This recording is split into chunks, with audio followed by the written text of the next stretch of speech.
గుర్తులో గుర్తుపట్టి కూర్చోబెట్టి అట్లానే బాగా సాధన చేస్తే గుర్తు ఇంకా ఉన్నాయా డౌట్స్? అక్కడ అక్కడ అక్కడ కౌంటర్ కాడ బిల్లు రిసిప్ట్ అక్కడ కౌంటర్ కార్డ్కి వెళ్ళండి, అక్కడ రిసిప్ట్ తీసుకోండి.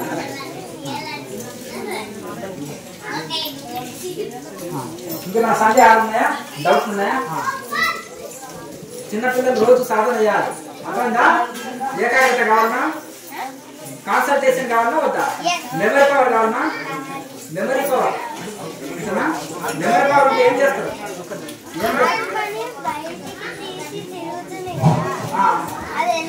ఆత్మ బయటికి ఏం తిరగదు, బయటికి వెళ్తే శవం అయిపోతుంది.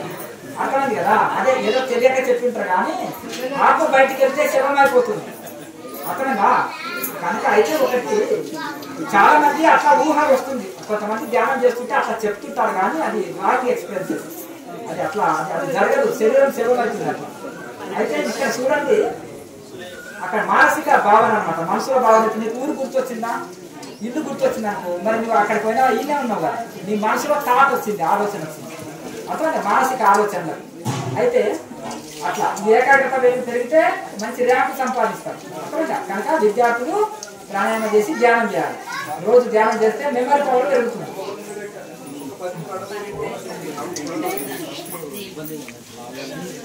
అంటే స్టార్టింగ్ లో కొంచెం కష్టం ఉన్నా చేయగా చేయగా చేయగా సుఖంగా మారిపోతుంది. ఎక్కడ ఎదురుగా పరిణామే అమృతం శాస్త్రం చెప్తుంది. మొదట కష్టాన్ని ఉంటున్నారు సాధన, తర్వాత అమృతంగా మారిపోతుంది. ఇప్పుడు ఏ పని అయినా మనం పని రానప్పుడు చాలా కష్టంగా ఉంటుంది. బండి నడపడానికి, గేర్లు నడపడానికి, నాకు ఇది టెన్షన్ పడతాము, అంతేనా కదా, చాలా ఇబ్బంది అవుతాం. వచ్చిన తర్వాత అంటే మొదటి రోజు అందరూ కనుక అట్లా అనిపిస్తుంది. రోజు ప్రాక్టీస్ చేయాలి, స్లోగా తీసుకోవడం, ఇలా బంద్ చేయడం, మళ్ళీ స్లోగా పెరగడం. రోజు చేస్తుండాలి, రోజు చేస్తుండాలి. ప్రాక్టీస్ ఎట్లా సాధ్యమైంది అర్థం పట్టుదల, అర్థం కదా ప్రాక్టీస్ అనేది. ఇప్పుడు నమల్ ప్రవక్త ఉన్నాడు, 90 సార్లు నమాజ్ చేశాడు. ఎప్పుడు ఆయన కొద్ది క్షణాల్లో దేహం వదలడానికి రెడీ ఉన్నాడు. ఆ రోజు 90 సార్లు ఎట్లా చేశాను? ఆయన 90 సంవత్సరాలు 100 సంవత్సరాలకి దగ్గర ఉంది వయసు. ఆ వయసులో శిశువుని సంఖ్యలో చేతులు పెట్టి లేవనెత్తుకొని ఎందుకు చేశాడు? ప్రాక్టీస్ అది. ఆల్రెడీ ఆయన రోజు చేశాడు కాబట్టి ప్రాక్టీస్ అది. అర్థం సంకల్పము ఇది చెయ్యాలనేది. అట్లా ఏదైనా కానీ మనము ఒక పట్టుదలతోటి ఇది చేస్తుంటే అది పర్ఫెక్ట్ అవుతుంది. కనుక నిస్సాయ స్థితిలో కూడా మనం సంకల్పం పెట్టుకుంటే చేయగలము. రోజు ప్రాక్టీస్ చేస్తుంటే ఏ పనైనా పర్ఫెక్ట్ అవుతుంది. చేయగా చేయగా చేయగా చేయగా పర్ఫెక్ట్ అవుతుంది ఏ పనైనా. ఇప్పుడు తర్వాత ఏమనిపించదు అంటే కోర్సుగా బలవంతం వినియోగించవచ్చు. న్యాచురల్ గానే చేయాలి, సహజ స్థితిలోనే జరగాలి. మొదలు కొద్దిగా కష్టంగా అనిపించినా తర్వాత సుఖంగా ఉంటుంది ఏ పని కాదు. నెక్స్ట్ మానేస్తే చాలా మంచిది, శాకాహారం మంచిది. 72 గంటలు పడుతుంది మాంసాహారం, శాకాహారం త్వరగా జీర్ణం అవుతుంది. పప్పులు ఉన్నాయండి, కందిపప్పులో 120% ఉంటుంది, మాంసంలో 80% ఉంటుంది క్యాలరీల శక్తి. ఈ కందిపప్పు అందరికి జీర్ణం కాదు, గ్యాస్ పట్టుకుంటుంది. అందులో ఆకుకూరల్లో కానీ సొరకాయ దోసకాయలు కానీ వేసుకుంటే తొందరగా జీర్ణం అవుతుంది. అందుకనే కందిపప్పు డైరెక్ట్ తినరు, ఆకుకూరల్లో కానీ కూరగాయలు వేసుకుంటారు. ఎందుకు? ఇది కొంతమంది కందిపప్పు బాగా తిని జీర్ణించుకున్నారంటే జీర్ణశక్తి బాగా పనిచేస్తుంది అని అర్థం. అంత క్యాలరీల శక్తి. ఎన్ని రకాల పప్పు, బెబ్బరి పప్పు, కందిపప్పు, పెసరపప్పు, మినపప్పు, రకరకాల పప్పులు ఉన్నాయి, ఉలువ పప్పు, అన్ని పప్పులు తినండి. ఎంత విభజిస్తుంటాయి అలా. ఆకుకూరలు ఎన్ని రకాలు ఉన్నాయి. బ్లడ్ శుద్ధి చేస్తుంది, రక్తాన్ని శుద్ధి చేస్తాయి, జీర్ణశక్తి పెంచుతాయి, మోకాళ్ళ నొప్పులు రావు, శరీరంలో నీరు లేకుండా చేస్తాయి ఆకుకూరలు. కూరగాయలైనా సరే ఆకుకూరలు, పప్పులు ఎన్నో రకాలు ఉన్నాయి. అద్భుతంగా మనం అన్ని రకరకాలవి అన్ని తినవచ్చు. ఉదయ గంట సాయంత్రం గంట చేస్తే చాలా మంచిది. మీరు అందులో ఆ ప్రాణాయామాల జపం కూడా చేసుకోవచ్చు. మనకు నచ్చిన మంత్రాన్ని, ఇష్టమైన మంత్రాన్ని, ఇష్టదైవ మంత్రాన్ని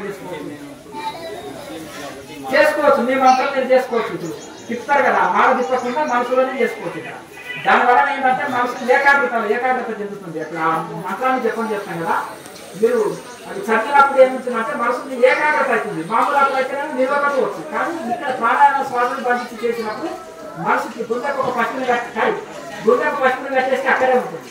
ఈ ప్రాణాన్ని కుంభకం చేసినప్పుడు మనసు చెల్లించకుండా నిలకడ ఉంటుంది. ఆ నిలకడలో జపం చేసినప్పుడు ఆ దైవం మీద మనసు నిలుస్తుంది. మనసులోనే, తెలుగులో కూడా లేదు, మనసులోనే. ఇది కూడా కాదు, మనసులోనే. అలాగే ధ్యానం కూడా చేసుకోవచ్చు. ఈ ప్రాణాయామం చేసేటప్పుడు జపం చేసుకోవచ్చు, ప్రాణాయామం అయినప్పుడు ధ్యానంలో ఇంకేది అక్కర్లేదు. ఆ దైవ భావన, మన ఇష్టమైన దైవం ఎవరు ఉన్నారో ఆ దైవం మీద మనసు నిలిపి ఆయనలో మనం లీనమైపోయినట్టు, ఆయనలో కలిసిపోయినట్టుగా చేసుకోవచ్చు. అప్పుడు ఆ దైవం అనుభూతి మనకు వస్తుంది, వస్తుంది. గతంలో మనసు నిర్వహణ కూడా ఇందులో చేస్తుంది. ఇప్పుడు ఇక్కడ యోగం అనేది ఒక కులం కాదు, ఒక మతం కాదు, ఒక ఇది కాదు. యోగం అనేది మన దైవంలో మనసు లీనం చేయటకు ఒక పరికరం, ఒక సాధనం. ఇప్పుడు నువ్వు బైక్ మీద పోతున్నామండి యాత్ర, నీకు నచ్చింది, నీవు మక్కావో, నువ్వు కాశీవో, నువ్వు వికేలన్నావో, అంతేనా కదా, ఎక్కడన్నావో దానికి ఆ బైక్ అనేది నీకు ఒక సాధనం. ఇది కూడా నీకు దైవంలో మనసు లీనం కావడానికి యోగం అనేది ఒక సాధనం. 145 దేశాలు యోగా డే చేస్తారు, గల్ఫ్ కంట్రీస్ చేస్తారు, అన్ని కంట్రీస్ లో, విదేశాల్లో 145 దేశాల్లో యోగా డే చేసుకుంటున్న. యోగా అనేది ఎవరికి సంబంధం కాదు, భగవంతుడిది. భగవంతుడిది కనుక భగవంతుని చేరుకోనికే స్వయంగా భగవంతుడు ఏర్పాటు చేసింది, దైవం ఏర్పాటు చేసింది. దైవం కనుక ఆ దైవాన్ని చేరుకోవాలంటే మరి ఆ దైవమే ఒకటి మనకి చెప్పాలి యోగ విద్యని. ఆ మనసు కంట్రోల్, ఇప్పుడు శ్వాస కంట్రోల్తో మనసు కంట్రోల్ అవుతుంది, బ్రేక్ తోటి వెహికల్ కంట్రోల్ అవుతుంది. ఆ మనసు కంట్రోల్ అయి దైవంలో లీనం అవుతుంది.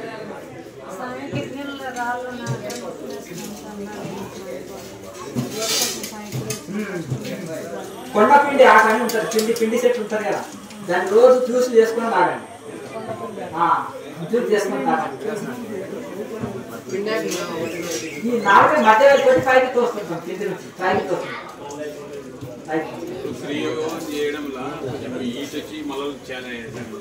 ఈ హీట్ వచ్చినప్పుడు 4 మక్క పెట్టుకొని ఉంచాలి, ఎల్లలేదా కొంచెం సోరకాయ దోసకాయ లాంటివి తీసుకోవాలి. ఒకవేళ హీట్ వచ్చి మీకు ఏదైనా మొల లాంటివి వస్తే పటిక బసం అని దొరుకుతుంది మార్కెట్లో. పటిక బసం లాంటిది అరటి పండుగ పెట్టుకొని తింటే తగ్గిపోతుంది. షుగర్ దీనికి సంబంధం అంటే జామకాయ పెట్టుకోండి.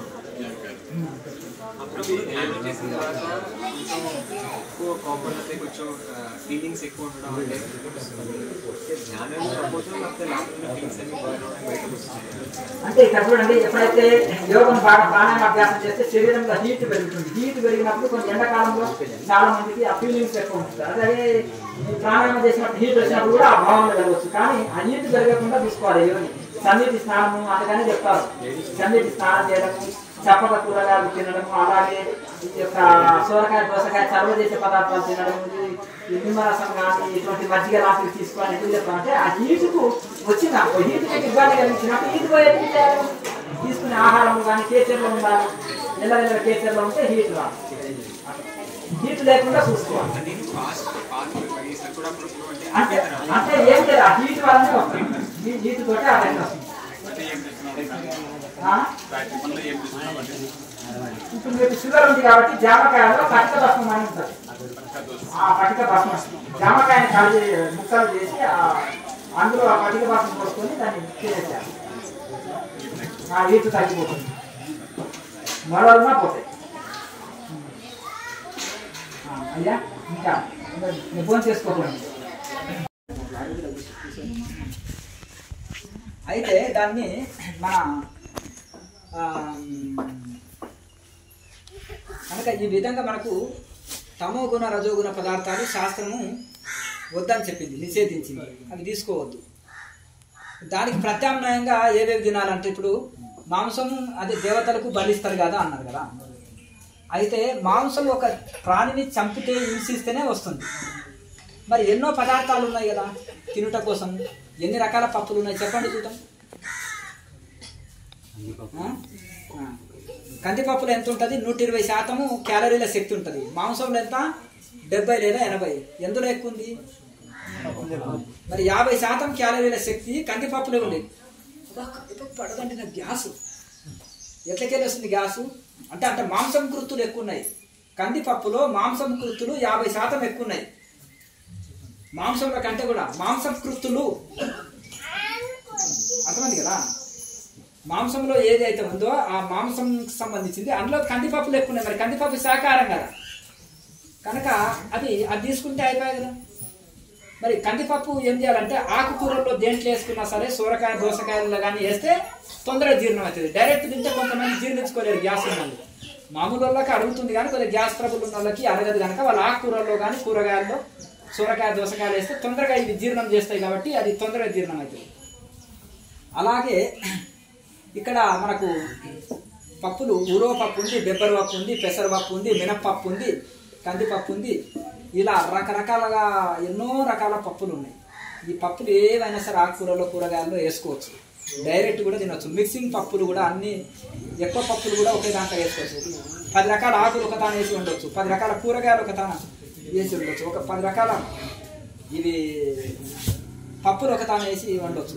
ఇవన్నీ కూడా మిక్సీ పట్టేసి బ్రహ్మాండంగా చూడు, ఇంత కూర వేసుకుంటే చాలు. కనుక తప్పగా చేసుకొని కూరలు ఎక్కువ తీసుకోండి, మంచి విటమిన్స్ అందుతాయి. మరి ఇన్ని రకాల భగవంతుడు పాలు, పెరుగు, వెన్న, కలకండ, నెయ్యి, తేనె, ఎన్నో రకాలమైన పప్పులు, కూరగాయలు, ఆకుకూరలు, తాజా పళ్ళు, కూరగాయలు ఇన్ని ఇచ్చాడు భగవంతుడు. మరి దానికి ఒక జీవిని చంపితే ఒక ఆయన అంటాడు మొక్కల్లో కూడా ప్రాణం ఉంటుందండి అన్నాడు. మొక్కల్లో ప్రాణం ఉంటుంది కానీ బాధ తెలియదు, స్పర్శ జ్ఞానము తెలియదు మొక్కలకు. ఇప్పుడు డాక్టర్ జగదీష్ చంద్రబోస్ గారు మొక్కల్లో ప్రాణం ఉంది అనేది చెప్పారు, కానీ స్పర్శ జ్ఞానం ఉండదు. ఎక్కడైతే రక్తం ఉందో ఏ జీవికైనా రక్తం ఉండేదానికి స్పర్శ తెలుస్తుంది, బాగా నొప్పి తెలుస్తుంది. అప్పుడు ఏం చేస్తాము, ఏడుస్తాయి కదా. కనుక అది ఆ విధంగా అనమాట. కనుక వాటి స్పర్శ ఇంకొకటి, ఒడ్లు ఉన్నాయ్యా, ఒడ్లు పంట పండేటప్పుడు సహజంగా ముసలిగా ఎండిపోతాయి, ఎండిపోవా. అలాగే కండిషన్ ఉంది, ఒకటే పంటకు ఆటోమేటిక్గా కందులు వచ్చేసినంటే ఎండిపోతాయి. రాగులు, జొన్నలు అంతా అంతే కదా, పప్పులు, కందులు ఇవన్నీ కూడా అంతనా. అయితే ఇవన్నీ ఆ పంటతో పాటు జీవితం కూడా క్లోజ్గా. అప్పుడు మనం ఎట్లాగో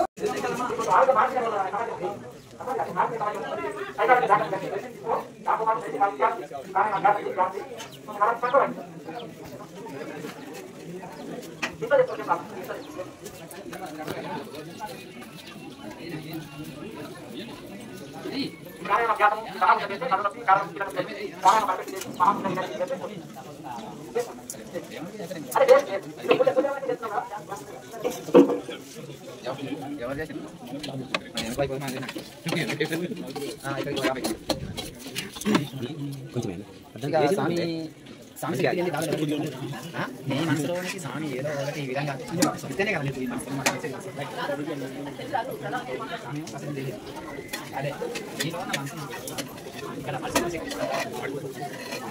నీ మనసు శాంతి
చేస్తుంటే వస్తుంది ఒకరోజు సాధి కాదు రోజు చేయాలి పాటిస్తాను ముగ్గురు ముగ్గురు ఉంటాం అలా ఎంత డౌట్ ముగ్గురు ఉంటాం కానీ లోపల చూస్తున్నారు ఉంటుంది బాగుంటుంది కొడుకు కాబట్టి తప్ప పాట కూడా బాధ్యత పడదు నామ పాట బాగా ధ్యానం చేస్తాం ధ్యానం బాగా బాగా ధ్యానం బాగా చేస్తే కాదు దానికి కనితో కారణం లేదు కారణం కనిపిస్తుంది ఇప్పుడు బాగా ఎంత కారణం చేస్తాం ధ్యానం అంత కదా ఎంత కారణం ధ్యానం ya no sabes mira eso son depende pa anda que nada voy a que se encuentra